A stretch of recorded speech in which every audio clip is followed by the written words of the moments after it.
Welcome back, everybody. We are on part 2 of the 2020 Smark Out Moment Awards. We just got done talking about the Technical Skills Awards. Go back and check that out if you haven't already listened to that. Like if you're on YouTube, obviously if you're on the audio-only platforms, and you've just listened to that because we're continuing on here.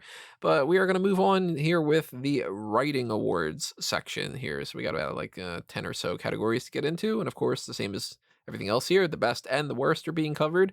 And a reminder for anybody who's just randomly clicking on this one, this is WWE only. So if you're like, maybe you didn't get the best gimmick is somebody from New Japan, that's because it's not the New Japan Awards.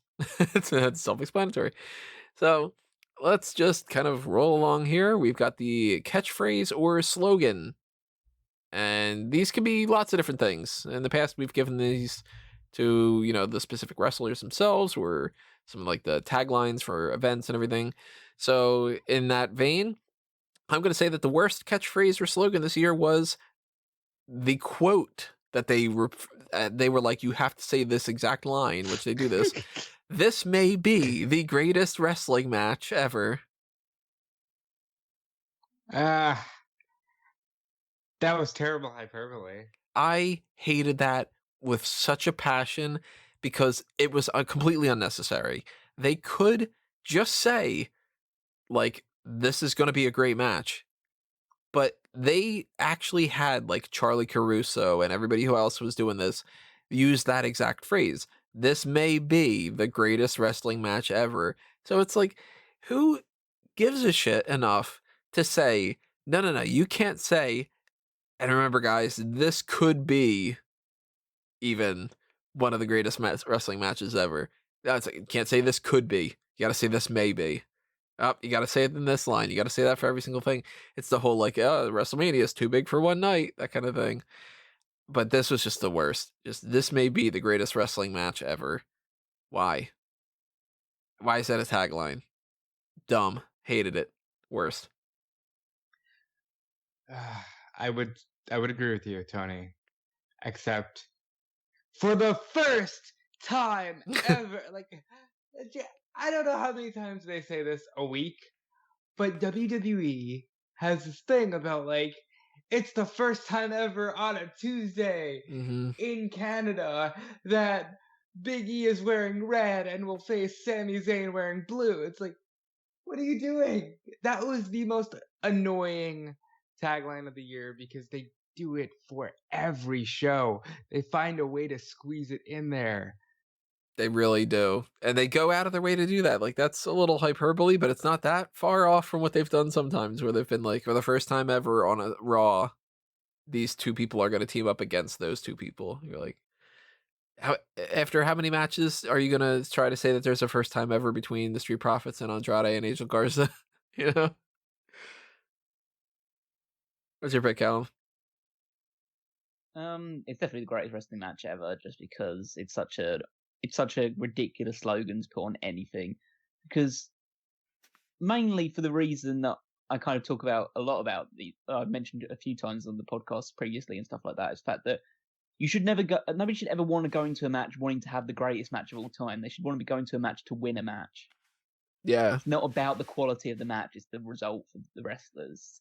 So saying that sort of thing just really it's not the objective. It shouldn't be the objective is to try and have a greatest match possible. It should just be get in there, hit your moves, win the match, get the money out at the end of it as well. But I always have to give a special mention to the phrase, oh my! Oh my! Because he's finding really ridiculous ways to say that. Ridiculous. It's like, oh my! And just like, it's just any connotation he can do with that is just really annoys me. And Michael Cole's shit anyway, so I have to include him in some regards to some sort of bad catchphrase or slogan. Especially because you got both now. At least he doesn't say the big dog because he's now the tribal chief, so he doesn't need to revert to that as much as well. But unfortunately, Sasha Banks is still on SmackDown with him as well, so still get the boss time stuff. Yeah, it's always going to be boss time. But I think they've had a lot of fun with It's Boss Time this year. I've not. Corey Graves at Survivor Series being the only SmackDown guy in commentary going, well, because I am the one, I'm obligated to tell you that it is boss time. I think that they know it's a ridiculous catchphrase. So I give them credit for that. On the best side of things, I had a couple down. I wish they would have said this more often, which is, we're in the hurt business and business is good. Really liked that, but they really only said it a couple times. Well, they don't say business is good. It says business is booming, Tony. Originally they said business is good. That's why I had that written down. Well, They've changed it a couple times. I'll top you there because like business is booming is my favorite one. I love the way the MVP. I know they don't say it all the time, but I kind of prefer the fact they don't say it all the time because I get so annoyed at just people saying the same thing Yeah. over and over again in all their promos. Like, the fact they only use it when it's appropriate to use it. It's like oh, Cedric Alexander and Shelton Benjamin have won the tag titles. Well, business is booming because yeah, of course it is because you've just won the tag team titles. That's great. Right. So I love that phrase. The only other one that I had in my mind besides that one was that, and we want the smoke. We want the smoke's on my list as a potential one. I wish they would have done more with 3, 2, 1 Claymore, but they can't do that without the crowd. So, yeah. I actually don't like that. I think that that's kind of annoying and kind of silly for McIntyre. Yeah, fair enough. I hate that I had this down too as a potential option, but it grew on me, which is, you're cute, you not so much. Oh my god. I was like, after a while, I started laughing at it, and I'm like, damn it. Like, it annoyed me that I laughed at it. So I ended up writing it down. It's like, I got to at least mention that. Of course, this is months ago. So thankfully, something came along that towards the end of the year that I actually liked a whole lot enough that I've only heard it once now, and I'm already going to put it down as a thing. If you're not in the way, stay out of our way. The way is pretty good. I love that they dubbed her indie wrestling. It's so That was a great line. We support indie wrestling. So I wanted you guys to get your other things in there because I didn't want to stop it to go, oh, we all say the hurt business, but yeah, the hurt business, especially when they beat the hell out of everybody in Raw Underground and effectively shut it down. And we're like, yep, business is booming. I dig the hurt business. I think that they have had a great year and they have a great catchphrase. Her business is great, yeah. Now, on the gimmick side of things, we've got the characters, essentially. Just kind of the way that it is. I don't know if we would constitute this as one. I have a couple honorable mentions for worst.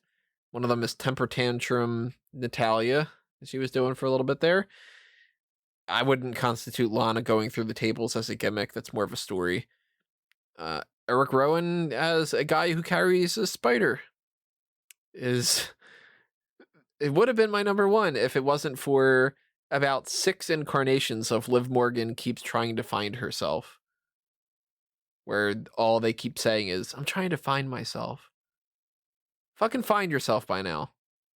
Just do it. You're gonna be a great parent. I couldn't take that after a while, like it started off with the whole, I guess they're doing that she's the unrequited lover of Lana, and that was stupid. And then it's like, nah, it's actually just a different aspect of me trying to find out who I am. And now I'm in a bubble bath, and now I'm I guess I'm like a goth kind of girl, and now I'm just gonna go back to the Riot Squad or whatever. They had no direction for this character, so that's the worst gimmick. The gimmick is, we'll figure out what to do with this character, and a year later they still haven't. So worst, there's quite a few choices. I mean, the Eric Rowan spider thing is pretty bad. Lars Sullivan, the I guess incel. You don't have to guess. That's what it is. Yeah, person that sets fire to his school, that sort of person. That's like Rey Mysterio and Aleister Black only having one eye. Just that was Aleister Black's gimmick for just a time, just him coming to the ring in an eye patch, and then I just forgot about the eye patch for after a while. Just I was not a fan of the Monday Night Messiah. Yeah, I thought that was great at the very, very start of it, and then it was just awful. The promos went on too long. The feud with the Mysterios was not that great. But you kind of have to go like Retribution, really. Yep. I mean, it has to be Retribution just Yep. because it's something that they devoted so much time to, and it just makes like nothing about that gimmick makes any sense whatsoever. Because when you just come down to the brass tacks of it, just a case of these are guys that are supposed to be invading the company, but they were in NXT originally. Yeah. But then that means that they were under contracts, but they're not under contracts because they're part of this Retribution that's invading Force. But then they do get given contracts, even though they don't want to have contracts because they don't want to be slaves to the system like everyone else is. And then, like, they obviously look like Mia Yim and Dominik Dijakovic and Dio Madden, but we're not allowed to call them that, even though one of their masks falls off and it's clearly Mia Yim, but it's not Mia Yim. That was one of the And then best moments. they purposely play nice and only stick to Monday Night Raw after a while. Yeah. And so they come in and they immediately start losing matches. They don't win a match until they face Ricochet, the only person on the roster that's a bigger loser than they are. And then it's just, but I can't even put Ricochet on this because Ricochet doesn't have a gimmick except for the fact that he believes that superheroes are real. If he does, then hopefully one of them's going to come and save him at some point from this ridiculous situation he finds himself in. But yeah, it has to be Retribution. Worst for me. Right. Just piggybacking off of that, I think it's funny that you said they devoted so much time to it because it feels like the kid in high school who rushes their science project at the last possible minute, even though like their entire grade hinges on let's get this thing right. Because Retribution was a response to what at the time was the lowest Raw ratings ever. And how are you going to turn this around? Vince was asked on a investor call, to which he responded with, "That's a lot."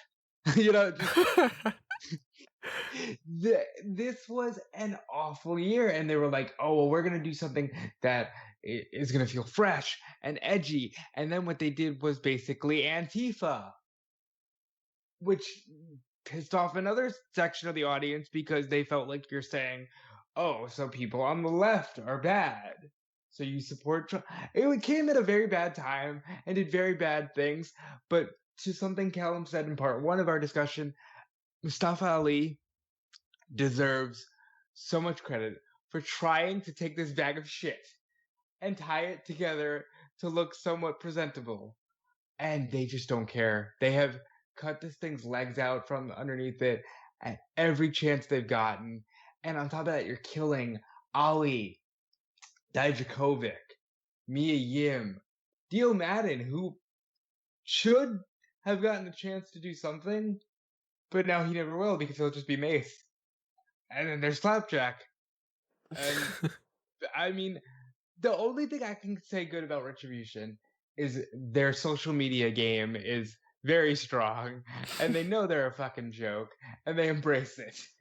They really do. They're just sort of like, yeah, this is garbage, but hey, we're gonna say that we're gonna cancel something and go after it and whatever. And I think T-Bar tweeting out that everybody was in their path except for X-Pac, because X-Pac is a cool name like T-Bar, but it's my favorite thing from the year. Yeah, Retribution is garbage. It's a shame.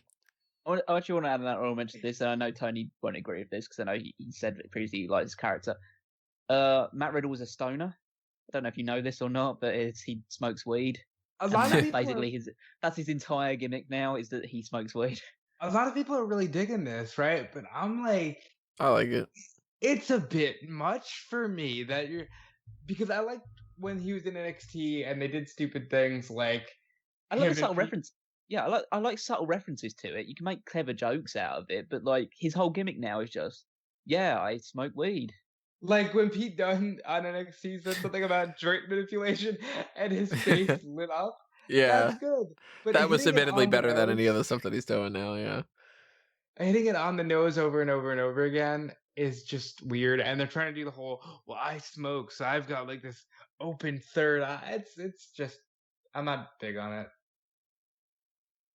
I've left. So on the positive side of things, the best gimmick. At the very beginning of the year, I was like, wow, I'm writing down Breezango as strippers. Let's see what else happens. And then the Legend Killer came back. And I was like, wow, this is far and above and away the best thing. And then Tribal Chief happened. And then I'm like, all right, well, there you go. It's Tribal Chief. Roman Reigns is doing his best work. Love the All right. Tribal Chief. So before we all probably unanimously agree that it's the Tribal Chief, I just want to add Randy Orton had one of his best years in maybe like a decade. I really enjoyed Randy Orton this year. He felt purposeful. He felt important. He felt like a star, and they really needed that this year. Uh, Recency bias, yes, so maybe I won't feel this way next year, but I gotta give it to the Gargano way. Their stuff is so funny, and I think it makes it even funnier because they're dorks, and now they're like mean dorks, but they're still dorks. I had another one. Sash Banks, as I've said, great this year. Bailey fucking stepped it up. In the beginning of the year when there were still people, she was awful. I didn't care about her. She felt bland. She felt uninspired.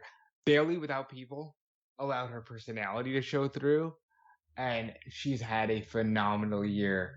Again, Hurt Business, great gimmick, but I could talk for hours, but we'd be spinning our wheels. It's the Tribal Chief. Roman Reigns has come in, stepped it up, become a completely different character, and he's like already a legend doing what he's doing. Yeah, I mean, it will end up going down to the Tribal Chief, but obviously there was some good surrounding that as well. I mean, it's talking about Matt really well. It just reminded me how good a gimmick the Broserweights were as the straight man, and the light-hearted Riddle as like a double act. They were great as a tag team. I think I wish it would have gone a little bit like a few months longer, but obviously COVID put paid to that. If he won more matches, Thatcher's Can Style would be one of the best gimmicks, because it's just okay. He's just a bully that beats up trainees at the performance center, and that's just that's awesome. But then he just loses all his matches and just ruins the mystique of it. Her Business is obviously great, but yeah, it has to be Roman Reigns, the Tribal Chief. He just exudes so much more confidence and personality and presence than he ever really did when they were really trying to push him to the top. And now he feels like he belongs there more than he's ever done since leaving the Shield. And I want to throw a very honorable mention out to poor Sonia Deville, who had a fucking banger year. And then that awful incident with the stalker happened and obviously derailed everything. But Sonia was firing on all cylinders earlier this year. Hopefully she has an even better 2021 in more ways than one. Yeah. Best and the worst heel or face turn. So you could go best heel, best face, worst face, whatever it is. Face turn, not just worst face, not just like, oh, you're ugly, like that kind of thing. But Dexter, no. So worst is hard for me to pick because honestly, I feel like the worst thing that they did this year was not care. They had Charlotte just do whatever. Tony Nese bounced around. He was like, he's feuding with Arya Daivari, or he's feuding with Mansoor, or he's feuding with whatever. They clearly just didn't give a shit. And editor's note, Tony is the only one who watches 205 Live. Right. I just want to put that out there. So if you're wondering why there's no other 205 Live or NXT UK stuff or whatever, yeah. And I'm sure there was a bad match on Main Event, but I don't watch Main Event. I don't know if I could really pick out of that stuff because it's just sort of like, well, nothing characters, essentially. I do think that it's funny, like Big Show turned heel to fight Drew McIntyre, then turned babyface right afterward with the Viking Profits. But I think I might go Mojo Rawley turning babyface for WrestleMania only. That's the worst. Not the only thing he really did this year. Yeah. Yeah, and it sucked.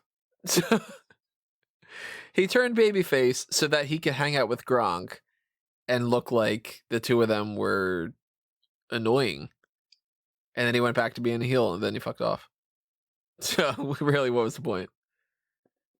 Well, there are two heel turns that immediately bring to. I mean, obviously, I think Tony's right in the sense that a lot of them just changed willy nilly, and that was just how they decided to go about it. But there's two heel turns, terrible heel turns, that immediately stick in my mind. My honorable mention is Lacey Evans gets mad at Naomi Oh, for fuck, not winning a yeah. karaoke contest. Yeah. Oh, yeah. That is one of the weakest reasons to ever turn heel that I could ever possibly imagine. And she hasn't done anything off the back of that either. It's just like she was a babyface. They turned her babyface not for any real reason, just because, okay, Bailey's being mean to my daughter, so I guess I'm a babyface now.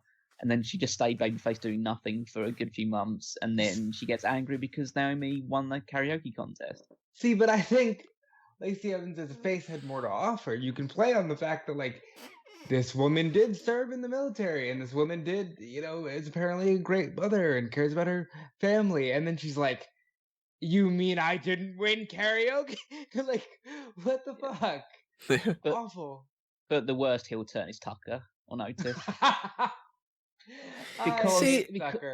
See, you know what though? I argue that was not the worst. It's just that they didn't follow it up with anything. Well, that's the point. They didn't follow it up with anything. It's like, if you are going to separate this tag team up, I mean, it is the worst, and I'll tell you why it's the worst. They were on separate fucking brands. Yeah, they didn't even need to separate them. Yeah, and so they can't feud off the back of it. I know obviously it's WWE and they had these wild card rules and all this other shit. So they could have done it if they wanted to, but they basically built themselves a situation where, oh right, we can't actually feud them because we just separated them for no real reason. We separated this tag team that was over and was good and was they're better together than they've ever been apart or whatever. And so, okay, but now we've just got Tucker, who's a heel for some apparent reason, and again, this is like, Ricochet's been beaten by Drum by Retribution, and the only guy that he can beat is Tucker, because Tucker's just absolutely nothing now. I mean, Tucker was the second part of that double team with Otis. Like, he was just the obvious genetic out of the two of them, but it's just so much worse than anything that he probably could have imagined. Now he's just wearing a stupid singlet and he gets no airtime whatsoever. So I have to give that the worst just because of the repercussions that followed it. So, honorable mention goes to Elias, who doesn't watch the television program and still thinks Jeff Hardy hit him with the fucking car, even though it's been determined that it was Sheamus. That's first of all. I also have to say, this doesn't involve a turn, but I did not felt very uncomfortable with the whole Jeff Hardy drunk angle. I just think that wasn't a necessary thing. But I think the worst random turn has got to be another honorable mention, Kalisto. The whole I'm heel, but I won't do anything. Yeah, like what was the point of any of that? And then I want to say worst heel turn has to go to Finn Balor. I'm just gonna be babyface 1 minute, heel the next. I think when we went into Portland, he was a heel against Gargano, right? And then he was a face because I don't know. And then I honestly, I think he's just kind of floating in the middle. But I'm not big on tweeners, like Tony said. People just did whatever the fuck this year, and to me, that's worse than having a standard stance. On the positive side of things, I got 3. Roman Reigns, Tribal Chief. Yeah. But I don't want to give it to that, because to me, it's more so his character rather than the turn. Randy Orton turning on Edge is probably the best one. But I actually kind of want to give it to Santos Escobar. He's a good character. Like popping up and taking the mask off and being like, hey, I'm Santos Escobar and fuck you. Now I'm the champion and I'm a heel. Like, this dude just had his debut like 3 matches ago. And he turns heel and it works. And he's been better than that. So I really like Escobar. I'll probably give it to Orton turning on Edge, but Major shout out to the Escobar thing. Big fan of Legado del Fantasma in general. Yeah, I can't give it to Orton and Edge because I feel like they did it too quickly. They could have gotten one tag team match out of them, and then Randy Orton turns on him. And it just feels like the only way that the heel turn really works is if you know the history between Edge and Orton, which I know obviously they don't have any new fans, so I guess that's fine. But it makes it feel like it's very prefaced on the fact that you have to know that Edge and Randy Orton tag team together and stuff like that. So in my mind, it has to be Roman, even though there wasn't really a definitive turn. Just the fact that he has turned from being a pretty boring and bland babyface into being the best heel in the company is just stands out above anything else happened this year. Because there really wasn't that many turns that stand out in my mind as being either super important or super noteworthy. I mean, Ollie turning heel and joining Retribution hasn't really amounted to anything. Talk about like the Mandy Rose turning babyface off the back of the Otis stuff, but that was fun. But it didn't have any sustainability to it.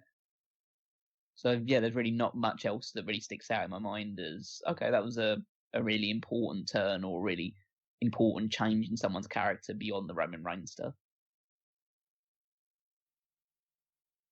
Did you? I would say Okay, I was gonna say that. I remember you picking. so. My best, spoiler, it's probably gonna go to Orton just because that segment on SmackDown, on Raw was one of my favorites of the year, where they act like, oh, we're gonna do Radar KO, and you know where it's going. And like Callum says, they could have probably gotten a Saudi Arabia tag match out of it, but I really want to also give a shout out to Candice turning heel on Ciampa and joining Johnny, because again, the Gargano way should be a fail, because Gargano should be Ricky Steamboat and always a babyface and always the underdog and Johnny Wrestling. And Candice, as we all know, except for WWE, even though they signed her, was like the most over indie wrestling woman of all time.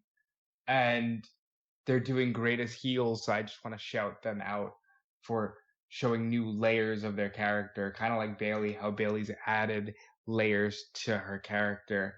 But yeah, if we're just going specific moment, Randy's show closing segment after the Rumble with Edge was so good.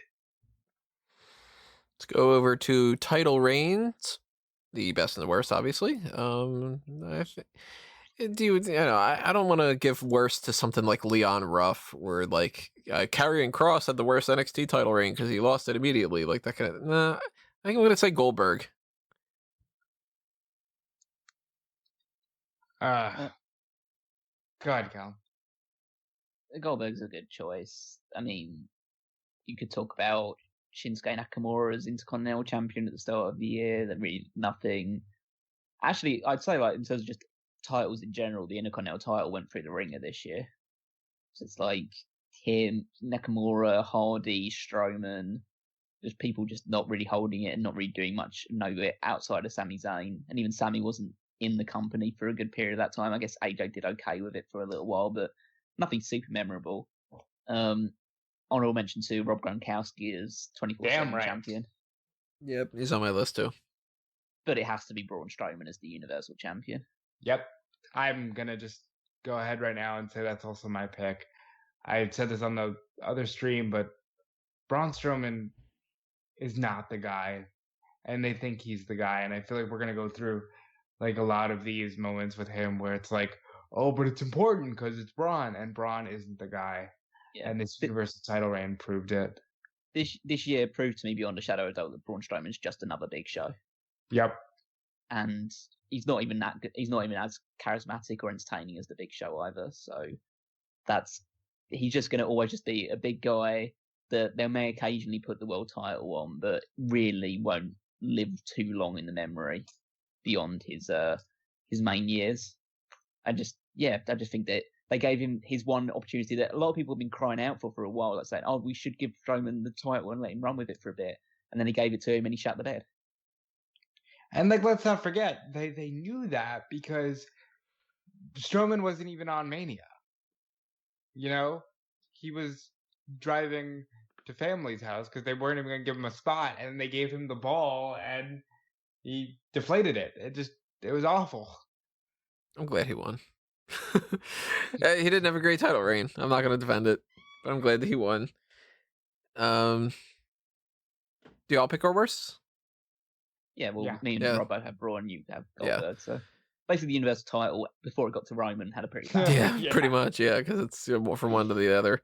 I didn't really like the Wyatt stuff either. On the best side of things, I think that it's really only down to two. It's either the Street Profits as the tag champs or Drew McIntyre as WWE champion. And I'm ultimately going Drew McIntyre because Street Profits were just basically fighting Andrade and Angel Garza for the whole year. I think there's a few more choices than that. I think those two are definitely standouts, but I think Bobby Lashley's United States champion has been a successful reign, maybe not as spectacular. Io Shirai's NXT Women's Champion has been a strong reign. I think in my mind it comes down to one of four, which is both the Street Profits, Drew McIntyre, Adam Cole was NXT champion because he was still NXT champion for half of the year, pretty much. Yeah. But the other choice I think is a big shout out contender is Bayley as SmackDown Women's Champion. I had her down as a potential worst. You know, Yeah, I know you did. But you're really stupid. And you're just making wrong decisions left and right. So, nah, I just the thing is, I just didn't find her character that fun, and I can't say I would want another reign like this, knowing that she fought Alexa Bliss and Nikki Cross 100 times and didn't do anything with it. It was nothing different each time that she did it. But you've got the Street Profits up there, and they only fought Angel Garza and Andrade. That's why I said I didn't pick them though, because I was like, them as your runner-up. Ultimately, I had more fun with them and their promos and everything than I did with Bayley. And I know that you guys had Bayley down as like one of the better ones with that too. I don't think that she was like. I think that the not having the crowd only helped in the sense that you couldn't hear nothingness in some of the things that she was saying. That didn't resonate with me at all. I'd still go the best as Drew McIntyre. I think he was an excellent WWE champion, and it was a shame that they couldn't do it in front of the crowd. Yeah, that hurt his reign, but I think it's still a very successful one. Obviously, I guess you can kind of lump his two together because there was only a few weeks break with Randy Orton as champion, so I'm kind of just classing it as he's basically just been WWE champion since WrestleMania. So yeah, I'll go with McIntyre. I do love the diversity of McIntyre's reign, and I appreciate the fact that he went from fighting Rollins to Lashley to Styles. And yeah, he eventually did settle into this long program with Randy, but even that, all the matches were different and had different elements to them. So I do appreciate that. For me, outside of McIntyre is when it comes down to either Adam Cole as NXT champion, because he did carry the ball for a long time, and the one I'm going with, which is Bayley as SmackDown Women's Champion. She carried the show, Tony. She carried the show. Okay? Braun Strowman was atrocious. Having the show on your shoulders doesn't mean that you're doing a good job about it, in my mind. Well, SmackDown managed to hold its audience a lot better than Raw. Yeah, SmackDown was consistently better than Raw. What are you talking about? I don't want to rewatch those episodes. I don't want to rewatch anything really from this past year too much, but it's just a case of I still say that like she managed to entertain me for the most part. So much more I can say about definitely on the Braun Strowman side of things. And it's Bayley for me because she was champion for a solid year, and she leveled up her character work in that she's no longer just the girl who hugs and is always happy to be there. She showed different sides of her personality. Did she fight Nikki Cross way too much? Absolutely. But I think you're also forgetting she also fought Tamina. She also had like a shit division to work with. Imagine if you're not selling me on it anymore to remind me that she was fighting Tamina. But I'm saying like she was a bright spot on a brand and in a time that wasn't the strongest, and she proved she can carry the show. And for me, it's she had one of the greatest years of her career, and I don't even know if she'll be able to match it. To me, Bailey's championship reign goes back to Money in the Bank last year because she only dropped it for 5 days in the meantime. So over the course of nearly a solid Year and a year half. and a half, she fought Nikki Cross and Alexa Bliss and Tamina and constantly said, "You want me to feud with Sasha, but I'm not." And that's it. Like, what else? I mean, that's an inaccurate assessment. I mean, for if you're going all the way back across those ones, so she did fight Alexa Bliss and Nikki Cross a bit. She fought Emma Moon, she fought Naomi, she fought Lacey Evans, she obviously ended up fighting Sasha for the title. So there was some diversity. Yes, they went back to Nikki Cross way too often, but that's a fault with the division, not with the champion. And she made history this year. She and Naomi. First women's championship match in Saudi Arabia. I mean, For the first Bailey time ever. Who cares? Bailey had a strong year. I really think you're downplaying it too much because they killed Bailey 3 years ago, and No, see, to me, the thing is, do you think that feud with Naomi was a great feud? Do you think that the tentacle monster that involved the Street Profits was a great feud? Do you think that the million of matches with Zelina Vega's I would fundamentally say I don't think. I know you guys have obviously praised it quite a bit. I don't think Drew McIntyre's feud with Randy Orton was that good. I think it was better than anything that Bailey did, other than the actual trigger of the Sasha stuff. Yeah, well, her thing with Sasha was better than that, but it's just a case of I think the Randy Orton thing went on too long. Yeah. And actually, realistically, the Randy Orton thing should have started with Randy Orton winning the title with SummerSlam and then eventually dropping it back to Drew McIntyre. They did it all ass backwards, really. Yeah, they kind of did. But that's, again, I thought that more with the writing and stuff like that. And I know that's part of the championship reign and stuff like that. So I understand why you're not picking Bailey as your choice for that. I haven't picked Bailey either. But it's just a case, I would never put her towards like the lower end or something then when you've got so many people that have had shitty, nothing happening title reigns. At least her reign meant something. Yeah, I look at it as nothing happened. She just held it a long time. In that regard, if they would have said that the Cruiserweight title continued the lineage and Hornswoggle was champion for multiple years, it would have been the same kind of thing. Like, I didn't get any value out of her championship reign for the majority of it, and it went on for a year and a half. So I'm like, well, if they would have just condensed that all in 1 month, then it would have still been a bad reign in my mind.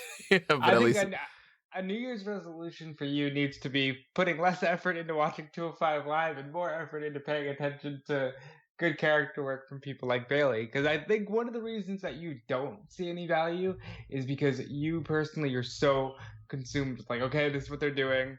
I'm going to write this down and on to the next. Instead of like... I didn't see good character work. I just saw her saying, I'm still not turning on my friend.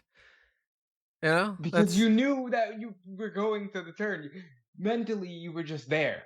Yeah. So... That's their fault. Like, they took 3 years to get to that point. It's not my fault that they set something up and then they said, hold on. And then they went, we don't have any fans. Can we agree to disagree and move on to the next category because you're boring people? Let's move on. I don't know. People might be living for this. If point is, I don't want to know those people. The point is, she might pop up later on my lists. I imagine so. Cameo appearance, best and the worst. These are the things. The old school wrestlers, they've retired or they've left the company in some fashion, and they show up for just a moment here and there. Not somebody who made their full blown return, but there's a list that I've got. It's Molly Holly in the Royal Rumble. It's the Gobbledygooker showing up at Survivor Series. That kind of thing. I have a tie for the worst. It's John Laurinaitis and whatever you would classify as Doink the Clown in Money in the Bank. That one's my worst because that wasn't Doink. If you can't do Doink, don't even allude to Doink. Yep. It just felt weird. Kelly in the Royal Rumble. because Kelly's always awful. She was also on the January 27th episode of Raw. I have that written down. Oh, I don't remember what she did there. It would have been Eva Marie if they'd actually gotten around to debuting her again. So for the best, I had 3 options. One of them is Santina Marella at the Royal Rumble. That was funny. I really liked that they did the unsanctioned match for Christian, because technically speaking, that is his last match, even though it wasn't really a match. But they got Todd Pettengill to come back for NXT TakeOver in Your House, and I gotta give it to Todd Pettengill. Honorable mention goes to the Legends at Clash of Champions, helping Drew McIntyre, because I thought that was awesome. But Tony's right. The Toddster, that was fun. I had so much fun with TakeOver in Your House, and yeah, that was great. See, I don't really have as big a stronger connection to Todd Pettengill because I wasn't watching at the time that he was around. So my choice. And I know this might be a little bit cheeky because she is technically hired with the company, but I really enjoyed Beth Phoenix's appearance at the Royal Rumble. I thought she did really, really well in the ring. I kind of wish that like her performance in that match, because she got busted open really quickly, so she was wrestling like bleeding out the back of the head for the entire thing, and she made it down to the final 3. After watching it, I just feel like just bring her back full time as a wrestler. She's not that great on commentary, so just bring her back as a wrestler. She'd be so much better off. We'd be so much better off. And shout out to her and her husband both making it to the final 3 when they're not even like full-time people. It proved that, again, some of these legends can just work so much better than the regular full-time roster. Also, shout out to Michael P.S. Hayes and the Halloween Havoc thing that he did. He just pops out of that the van, and he's Michael P.S. Hayes. I hate rednecks. Most shocking moment of the year. This doesn't have a best or worst kind of a thing like that. It's just what's the most shocking moment of the year. Becky Lynch announcing that she's pregnant. That was a fun surprise. Shocking.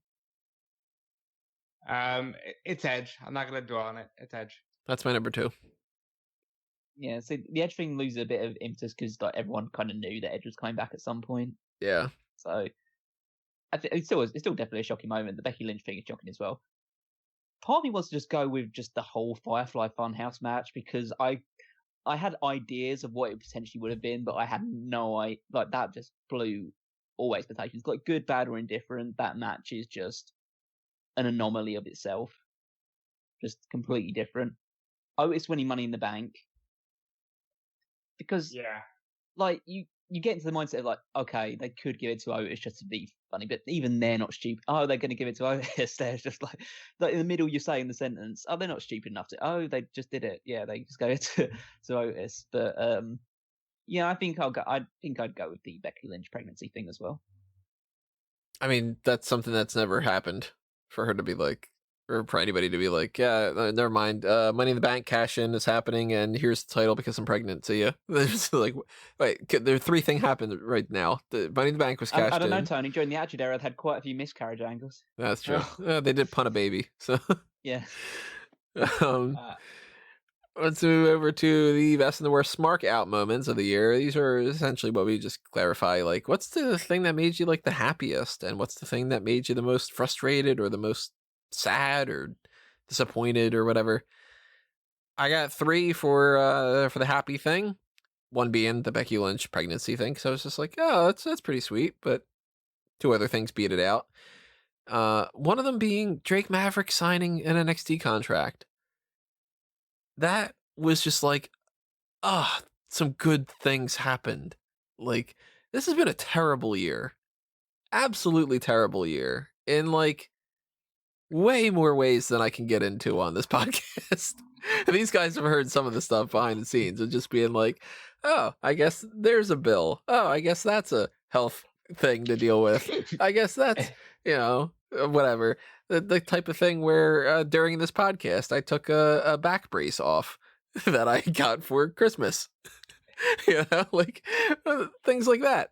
But Drake Maverick signing the contract was like, oh, this is such a like breath of fresh air that this dude that got released and put up this Twitter video of like, all I just wanted to do is just like wrestle and just be in WWE and be a superstar, and I don't know what to do now and whatever. And then it's like, here you go, you can keep your job. I was like, thank God, kind of. But I gotta go Edge returning because it's Edge returning, Obviously, my one is also going to be Edge returning. I do just want a quick shout out to Becky Lynch announcing pregnancy was such a fun and happy moment. And NXT Takeover in Your House was like just so, okay, we're going to shut our brains off and just enjoy this. But yeah, obviously it's Edge returning. Yeah, I mean, the two main ones we've already spoken about. It's Edge returning and Becky Lynch's pregnancy. My honourable mention out of it is Brock Lesnar at the Royal Rumble. Because Brock Lesnar fucking owned that Royal Rumble. I know it was obviously Drew McIntyre eliminating was a great moment as well, but I just loved Brock Lesnar just dominating the Rumble from 1 to 15, essentially. It was just so much fun to watch. But yeah, Edge returning at the Rumble is my Smark Out moment. So on the worst side of things, I got a bunch. Oh, there's a lot. Karaoke Showdown is on there. Oh. Not great. That was terrible. The ending of the Eye for an Eye match, really bad. That's definitely high on my one, yeah. just the fake eye popping out is just like, oh. Yeah, and then doing the Owen voice as we referred to it earlier. Oh yeah, Owen voice. Oh man, his eyeball popped out. I don't know what to say about that or whatever. Is it? All right, so he got a fucking gumball and put it in his hand. He has a partially detached retina. Yeah. What did they call it? It was like deglobalization or something like that. It's like, yeah. Rhea Ripley losing to Charlotte Flair at WrestleMania, then crying backstage. It's like great character development. You build this girl up, and she's like, "Hey, I want to fight you at WrestleMania." Then it's like, "All right, fine, fuck you. I'm Charlotte Flair, and I win." And then she's like, "She actually beat me." Hated that with a passion. And they're like, "Oh, you know what? You'll figure out why we did this." And then a couple months later, it all turns to shit, and Triple H admits, shit happens. Which puts another one on the list here. The unique way WWE announced Braun Strowman would replace Roman Reigns at WrestleMania. That would be my number one pick. But I gotta say Black Wednesday. Yep. Because it's like, my pick. As bad as it is, you gotta pick the day where they said, we're running out of so much money, we gotta let a whole bunch of people go right before we report that we're making record numbers for the next couple of quarters. Yep. And the people that they let go, it wasn't just like, we're going to let some like main event people go. They let go of Gallows and Anderson in the middle of them doing an angle with AJ. They let go of like long running people like Zack Ryder, Heath Slater, Mike Chioda, Tony Chimel no longer works for that company. I don't think that was Black Wednesday, but Tony Chimel no longer works there. There was a lot there. And the amount of times that I've had to type out Wednesday, April 15th, 2020, it was the worst day of the year in a wrestling context. Mm-hmm. Yeah, there's a few other things like into the story capacity. Like, I know this is obviously small beans, but just the idea of why do you break up heavy machinery? I know I've mentioned that quite a bit, but it's just a case of like, what was the point in it at all? Just all of this year has just been a huge dump on the tag team division, essentially, because people have just been breaking up left and right for absolutely no reason whatsoever. And so you could probably just name as many of those as you possibly can as like potentially just adding to the culmination of, WWE. We know that WWE doesn't care about tag team wrestling, but this year they actively said, fuck the tag team division. Just we'll make you do with these 4 teams across 2 different brands. And that's totally fine. The Seth Rollins removing Rey Mysterio's eye was high up there for me as well. Trying to think if there's anything else that really stands out. I think that's kind of it. That's kind of it, really, for the most part. There's nothing else that really like super negative in my mind. But yeah, it's definitely Black Wednesday. It's hard to contend with something as bad as that. Yeah, that's like real life people losing their jobs in the middle of a pandemic. So, I do want to credit a lot of the people who were able to, land on their feet, and thank God. I think, Mike Bennett is doing better. I was another thing. They released Maria while she was pregnant. Like, what the fuck, bro? Like, Hmm. Well, she should awful have stuff. made a storyline out of it, right? But But where yeah, did that that was was the something they were doing? Where well, that they? was that was one thing that I was going to mention, and the thing it just missed the cut. But I don't know if we ever got to mention this last year because it happened the day before the end of 2019, which is the Lana and Bobby Lashley wedding. Yeah, that was So, awful. but that I mean, happened on December 30th, 2019, I believe. But because it of did. that, we didn't get to mention it in the previous awards because we obviously recorded it prior to the end of the year. Right. So it's like it kind of feel like it belongs in this one almost to an extent as well. I'll talk about it Well, right now. That was the worst. That caused Rusev to lose his job because you were cucking Rusev. It was weird. to steal Rob's line, here's the thing. The next award that we got are the best and the worst storylines. And I'll tell you right now, the number one pick that I have is for the worst storyline, the love story between Lana, Bobby Lashley, Rusev, and Liv Morgan. Because of that and everything that happened afterward. I have down Eric Rowan's fake spider, and I've got down the whole Rey Mysterio and Seth Rollins feud, but the love story is just even worse.